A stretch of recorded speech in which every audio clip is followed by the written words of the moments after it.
আরও কিছু খবর নিয়ে এখন একটি ডেস্ক রিপোর্ট। ভারতীয় গণমাধ্যম ও ধর্মান্ধ রাজনৈতিক কিছু ব্যক্তির বাংলাদেশ বিরোধী অপপ্রচার ও ভারতীয় উগ্রবাদীদের বাংলাদেশে সাম্প্রদায়িক সম্প্রীতি বিনষ্টের অপচেষ্টার বিরুদ্ধে সংবাদ সম্মেলন করেছে বাংলাদেশ হিন্দু বৌদ্ধ খ্রিস্টান কল্যাণ ফ্রন্ট। এতে বক্তারা বলেন, দেশের কোনো ধর্মের মানুষই আওয়ামী লীগের আমলে নিরাপদ ছিল না। আওয়ামী লীগ বিশ্বাস করে দেশের মানুষ নয়, দিল্লি তাদের ত্রাণকর্তা।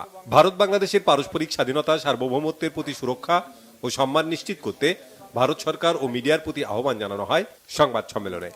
প্রত্যেকটা জায়গাতেই ব্রহ্মপুত্র ও যমুনার চর এলাকার মানুষের জীবনমান উন্নয়ন নিয়ে কাজ করা making market work for the চর্স M4C প্রকল্পের দুদিনের অনুষ্ঠান শেষ হয়েছে আজ। সমাপনী অনুষ্ঠানে প্রধান অতিথি ছিলেন বগুড়ার পল্লী উন্নয়ন একাডেমির মহাপরিচালক ডক্টর AKM অলিউল্লাহ। বিশেষ অতিথি ছিলেন বাংলাদেশে সুইজারল্যান্ড দূতাবাসের senior programme officer doctor Syeda Zinia Rashid.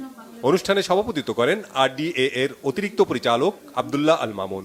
চর উন্নয়নে বহুমাত্রিক দিক তুলে ধরে বক্তব্য রাখেন M4C প্রকল্পের পরিচালক ডক্টর আব্দুল মজিদ।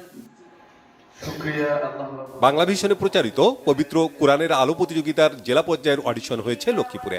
তামিরুল মিল্লাত হিফজ মাদ্রাসায় জেলার প্রায় 60টি মাদ্রাসা থেকে 80 জন হাফেজ এই প্রতিযোগিতায় অংশ নেন। তাদের মধ্য থেকে 9 জনকে ইয়েস কার্ড দিয়ে বিভাগীয় রাউন্ডের জন্য মনোনীত করা হয়। অনুষ্ঠানে শাহজাহান ভুইয়ার সভাপতিত্বে বিচারক হিসেবে উপস্থিত ছিলেন হাফেজ মাওলানা হুসাইন আহমেদ এবং হাফেজ কারি জহিরুল ইসলাম।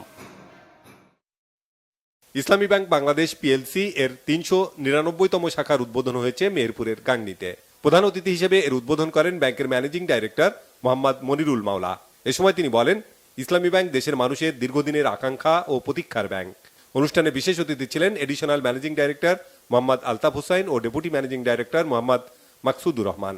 সিনিয়র এক্সিকিউটিভ ভাইস প্রেসিডেন্ট ও যশোর জোন প্রধান মোহাম্মদ মাহবুবে আলমের সভাপতিত্বে এতে স্বাগত বক্তব্য রাখেন এক্সিকিউটিভ ভাইস প্রেসিডেন্ট মোহাম্মদ মজনুজ্জামান।